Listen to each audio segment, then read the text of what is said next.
Break के बाद आपका स्वागत है। चलिए आगे बढ़ते हैं। मौत के आंकड़ों पर उठे सवालों का ये मामला, चिकित्सा मंत्री डॉक्टर रघु शर्मा ने विपक्ष पर निशाना साधा है। फर्स्ट इंडिया से खास बातचीत की उन्होंने और उनके साथ खास बातचीत की है हमारे सहयोगी विकास शर्मा ने। राजस्थान में कोरोना की दूसरी लहर जो है वो कुछ काबू में आने लगी है। हमारे साथ मौजूद है चिकित्सा मंत्री डॉक्टर रघु शर्मा, उनसे बात करते हैं क्या मौजूदा हालात है और आगे की क्या प्लानिंग है। सर, सबसे पहले तो अभी मौजूदा स्थिति क्या है कोविड की पूरे राजस्थान को लेकर के? देखिए, एक्टिव केसेस जो 2,12,000 के करीब हो गए वो कम होके अब लगभग 78,000 के करीब हो गए। निरंतर इसमें गिरावट आ रही है एक्टिव केसेस में। हम 5 राज्यों में आ गए थे पहले। 2,12,000 एक्टिव केस पूरे कंट्री का अगर देखें तो 5 राज्यों में 2 लाख से ऊपर केसेस थे, उसमें राजस्थान भी था। लेकिन जब से लॉकडाउन लगा है कुछ सख्तियों के साथ, कुछ ढील के साथ, तो हमारे एक्टिव केसेस की संख्या में गिरावट आई। अब 78,000 के करीब रह गए। पहले जो पॉजिटिव केसेस एक दिन में 18,000 से ऊपर आ रहे थे, अब पॉजिटिव केसेस भी 4,000 से कम आ रहे हैं। मृत्यु का आंकड़ा भी निरंतर कम हो रहा है। तो राजस्थान में जिस ढंग का हमने प्रबंधन किया है, उस प्रबंधन की बदौलत पहले भी राजस्थान टॉप में रहा है कोरोना के प्रबंधन में। वैक्सीनेशन में भी हम नंबर 1 रहे हैं। इस बार भी जो भी है राजस्थान ने बहुत अच्छा परफॉर्म किया है, क्योंकि दूसरे राज्यों की हालत तो बहुत ख़राब है। सब राज्यों की तुलना में राजस्थान की सबसे अच्छी परफॉर्मेंस आज भी है। सर, हम डेथ ऑडिट कराने जा रहे हैं। जो मौतों को लेकर सवाल उठ रहे थे उसको बाद में कल एक बड़ा फैसला लिया है, 3 दल गठित किए हैं। क्या मंशा है इसकी और जो दल गठित किया है वो किस तरह से काम करेगा? देखिए, बार बार ये सवाल उठाया जा रहा है कई समाचार पत्रों के माध्यम से कि हम मौत के आंकड़े छुपा रहे हैं। हमें क्या मज़ा आएगा मौत के आंकड़े छुपाने में? कोई मौत का आंकड़ा कभी छुपाया नहीं जाता।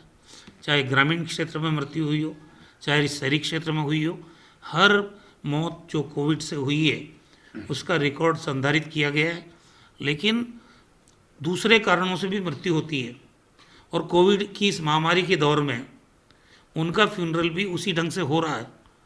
तो कहीं न कहीं ये भ्रांति है कि भाई मौत तो ज़्यादा हुई है और हम दिखा कम रहे।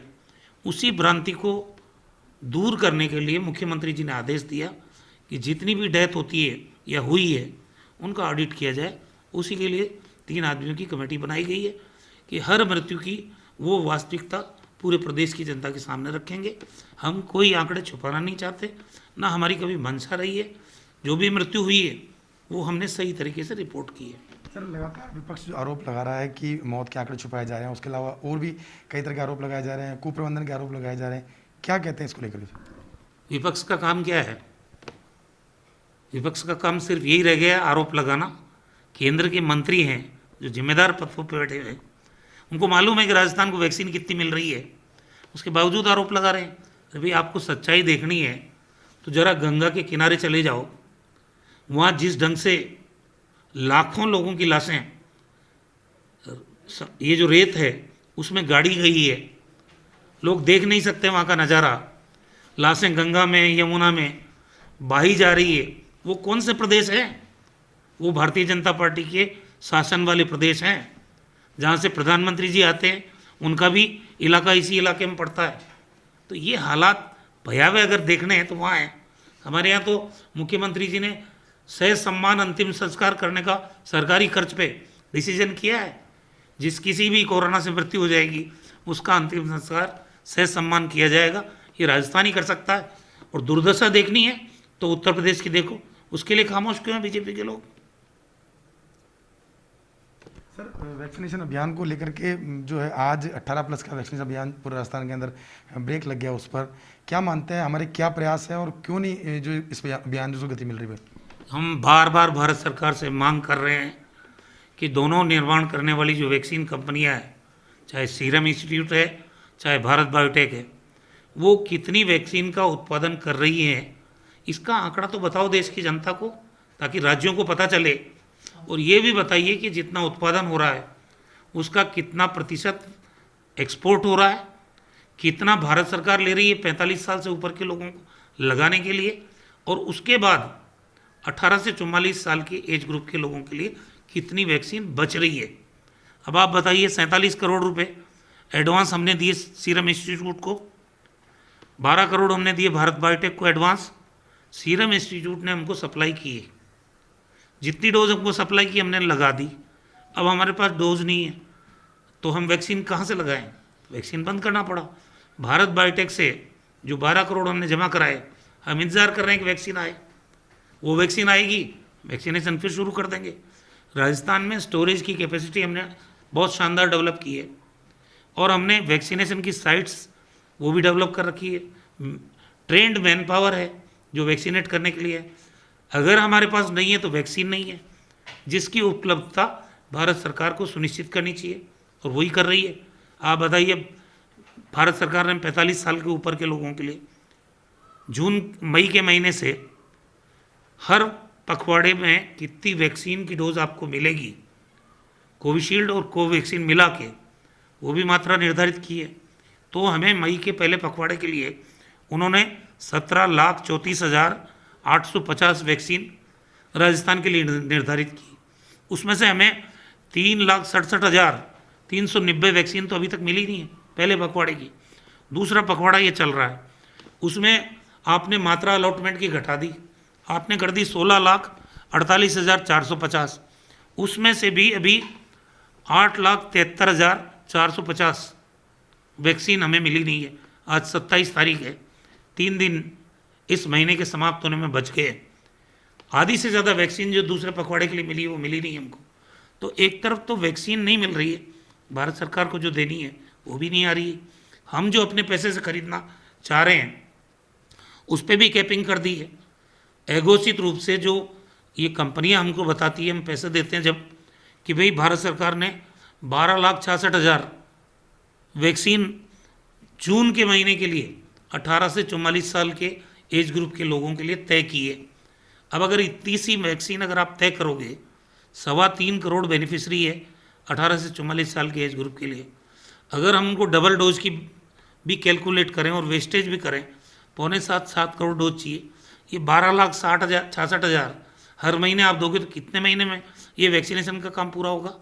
ये जवाब है भारत सरकार के पास। सर, ग्लोबल टेंडर के प्रयास किए थे लेकिन कुछ सफलता ऐसी लगती दिखाई नहीं दे रही। क्या सरकार का आगे का रुख रहेगा और ग्लोबल टेंडर की क्या स्थिति है अभी?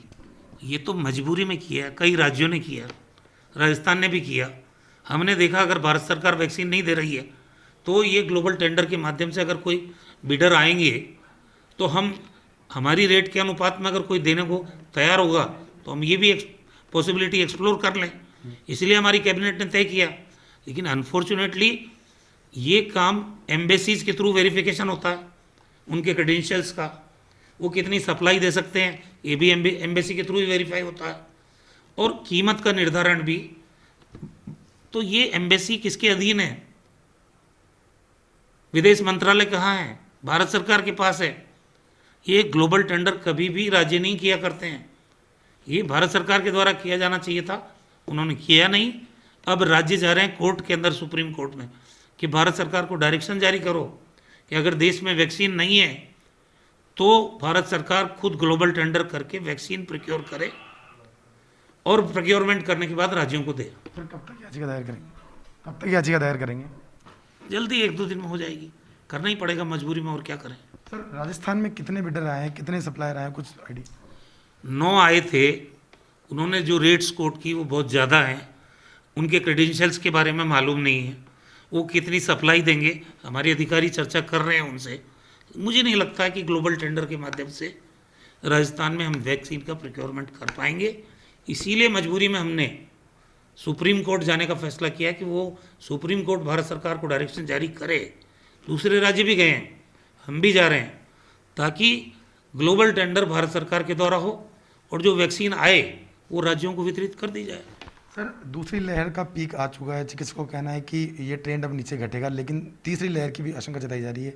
हम कितने तैयार है? एक बड़ी कमेटी गठित की है आपके निर्देशन में, जिसमें कि पूरा मैन पावर स्ट्रक्चर और सभी चीज़ों जरूरतों को देखते हुए हाई लेवल कमेटी बनाई गई है।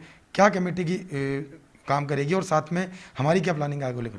देखिए, मुख्यमंत्री जी खुद चिंतित हैं, वो रेगुलर वीसी ले रहे हैं और जो विशेषज्ञ चिकित्सक हैं उनसे बराबर संवाद करते हैं, और जैसा विशेषज्ञ चिकित्सक अनुमान करते हैं कि 3rd वेव आएगी और वो आएगी सितंबर के अंदर, उससे बच्चों को ज़्यादा संक्रमित करेगी वो, उसकी तैयारियां राजस्थान सरकार ने शुरू कर दी है।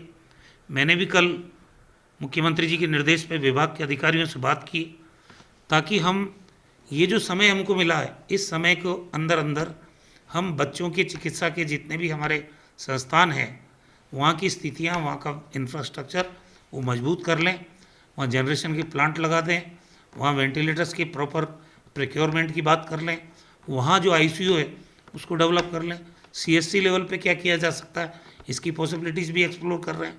तो कुल मिला के राजस्थान सरकार वॉर फुट पे थर्ड वेव जिसके बारे में कहा जा रहा है, कंफर्मेशन नहीं है, उसकी तैयारी में जुटी हुई है।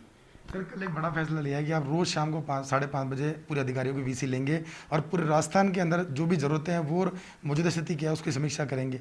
क्या मानते हैं इससे पूरे प्रदेश भर की जो स्थिति है वो एक जाई आपके पास आएगी? नहीं, रोज़ वीसी लेने की बात नहीं है, जब आवश्यकता होगी तब वीसी करेंगे, और कभी ज़्यादा अधिकारियों के साथ होगी तो कभी 2-3 अधिकारियों के साथ बातचीत होगी, ताकि डेली बेसिस पे, जैसा मुख्यमंत्री जी का निर्देश है कि डेली बेसिस पे हमारा विभाग भी रिव्यू करे और फिर जो भी स्थिति बनती है वो मुख्यमंत्री जी के सामने रखे उनकी वीसी के अंदर। इसलिए हमने ये कल शुरू किया, लेकिन ये डेली बेसिस पे नहीं है, ये आवश्यकता के अनुसार वीसी की जाएगी और अधिकारियों से बातचीत रेगुलर बेसिस पे होती रहेगी। सर अंतिम सवाल ये कि लॉकडाउन चल रहा है, लोग घर में हैं, उनसे क्या अपील करना चाहेंगे, क्योंकि हम दूसरी लहर को जीतने को अग्रसर हैं, तीसरी लहर की आशंका जताई जा रही है, तो उनसे क्या उम्मीद करते हैं? ये मजबूरी में सरकार को जब लॉकडाउन लगाना पड़ा तो हालात नियंत्रण में आते जा रहे हैं। इसका मतलब ये साफ है, अगर राजस्थान के लोग कोविड एप्रोप्रिएट बिहेवियर की पालना करें, अनुशासन के साथ मास्क लगाएं, 2 गज की दूरी बना के रखें, बार बार अपने हाथों को धोएं, अनावश्यक रूप से घर से बाहर नहीं निकलें, और ये शादी और जो समारोह हैं या सामूहिक भोज है इनको कुछ दिनों के लिए टाल दें, तो ये खतरा कम हो सकता है। ये तो साबित हो रहा है ना लॉकडाउन से। ये थे हमारे साथ चिकित्सा मंत्री डॉक्टर रघु शर्मा जी ने बताया कि किस तरह से सरकार पूरी तरह तैयार है, दूसरी लहर के बाद तीसरी लहर की तैयारियों में पूरी जुटी हुई है। साथ में ये भी जताई कि अगर लोग समझदारी बरतेंगे और जिस तरह से लॉकडाउन में अनुशासन की पालना की उसी तरह से करेंगे तो निश्चित तौर पर जो कोविड है इस पर हम जीत हासिल कर पाएंगे। कैमरा पर्सन पवन के साथ Vikas Sharma, First India News, Jaipur.